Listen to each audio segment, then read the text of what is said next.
베트남의 행동 성향에 대해서 한번 쭉 보시면 뭐 전부 다 보시기는 그렇지만은 열심히 일을 합니다. 특히 여성.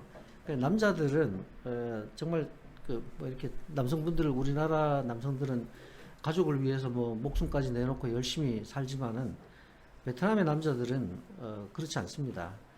일하다가 좀그 회사에서 주는 점심이 맛이 없으면 그냥 도망가는. 그리고 또 부인이 반찬을 해주는데 부인 반찬이 맛이 없다면 자기가 좋아하는 반찬이 며칠 동안 안 나왔다 그러면 가출을 합니다.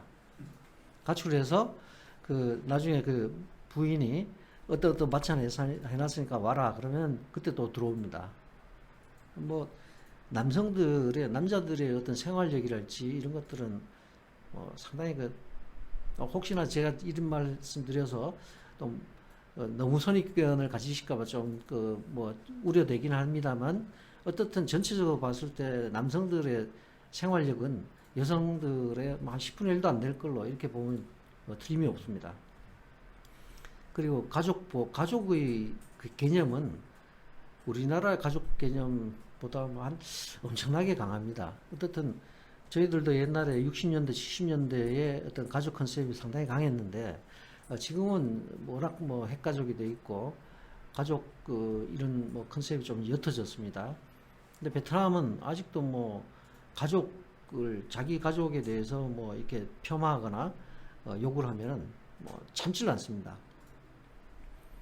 그리고 여러 가지 뭐 행동 성향에 대해서 이렇게 말씀을 하자니까 옛날 에피소드들이 상당히 많이 생각이 나는데요. 문제가 있을 때 웃어 넘긴다. 이게 참 굉장히 중요한 말씀인데 경험을 하시면은 나중에 이건 한국 사람들은 견디기가 힘든 정도입니다. 이게 한 줄로 간단하지만 뭐 무슨 일을 시켰는데 이 친구가 이제 고이든 아니면은 뭐 몰라서 그랬든 굉장히 큰 실수를 했습니다. 그래서 막 나무라고 이렇게 좀 똑바로 했어야지 이렇게 뭐 지시를 하고 질타를 하면 대놓고 웃습니다. 얼굴 보면서 이빨 보이면서 웃습니다. 그러면 한국 사람들은 돌아버리죠. 예, 돌아버립니다.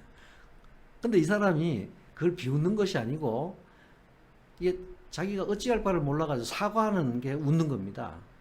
예, 그걸 조금 이해를 해 주셔야 되고요. 대부분은 일하는 현장에서는 목적을 알려주면서 시키면 낭패할 가능성이 굉장히 큽니다. 목적 생각 안 합니다. 그냥 일단 스텝 바이 스텝으로 여기까지만 하고 그 다음에 또 알려줄게 이런 식으로 일의 과정을 좀 쪼개가지고 친절하게 설명을 해줘야 됩니다. 그렇지 않고 이거 하는 목적이야. 그러니 중간은 알아서 해. 한국말 할 때 제일 우리가 잘 쓰는 말이 알아서 하라는 말이지 않습니까? 근데 여기서 알아서 하라는 말을 썼다가는 바로 이런 상황이 벌어집니다. 예, 자기가 아는 게 그게 안 되거든요. 캐파가. 그래서 그런 부분들을 좀 이해를 해 주시고요. 그 다음에 이제 다른 사람에게 부정적 감정을 나타내지 않는다. 이런 부분도 대답할 때 거의 뭐 야 이렇게 대답합니다. 노라고 대답 안 합니다. 예스라고 다 대답해 놓고 나중에 딴소리 합니다. 노라고 거절하거나 부정적 감정을 나타내지 않기 위해서 그렇게 합니다. 그리고 뭐 예상하시겠지만 남편이 워낙 뭐 전문 용어로 좀 거지 같은 사람들이 많다 보니까 가부장이 아니라 가모장 중심의 그런 가족 형태입니다.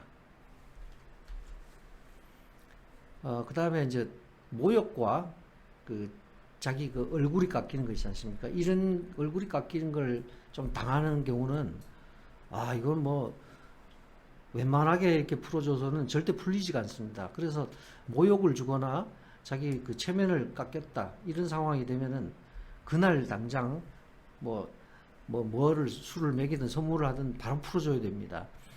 이런 뒤에 케이스들이 많은데요. 공개적이고 아주 깨끗한 사과 안 하면은 용서를 하지 않습니다.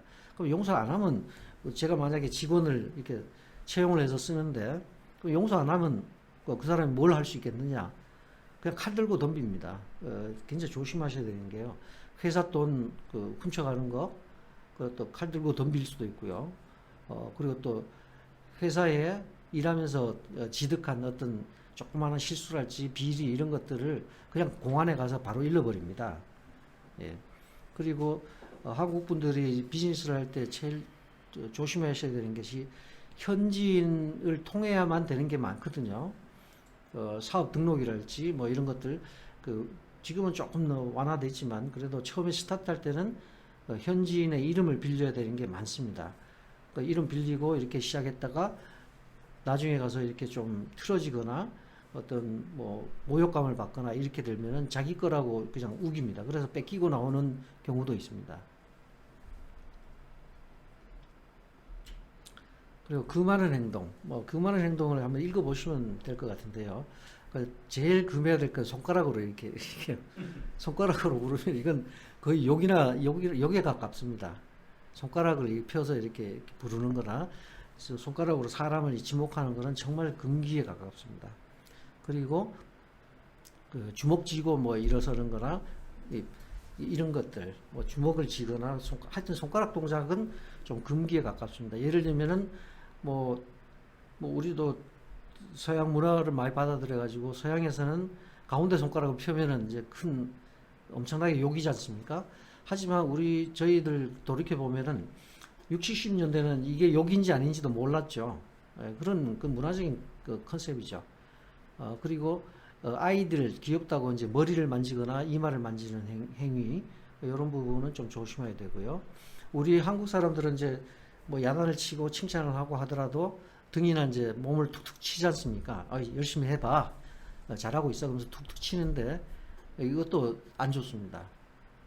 그리고 제일 안 좋은 것이 큰 소리로 고함치는 거.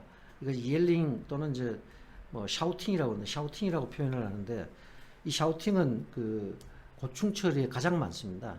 한국인 관리자가 샤우팅했다. 이거는 바로 징계에 들어갑니다. 그래서 이거 정말 조심해야 되는 게 소리 지르는 거. 그리고 공개적으로 화내는 행동. 화를 내고 싶으면 그 자리를 일단 피하고요. 피해서 조용히 불러다가 조용히 이렇게 이야기를 해주는 것이 훨씬 좋습니다.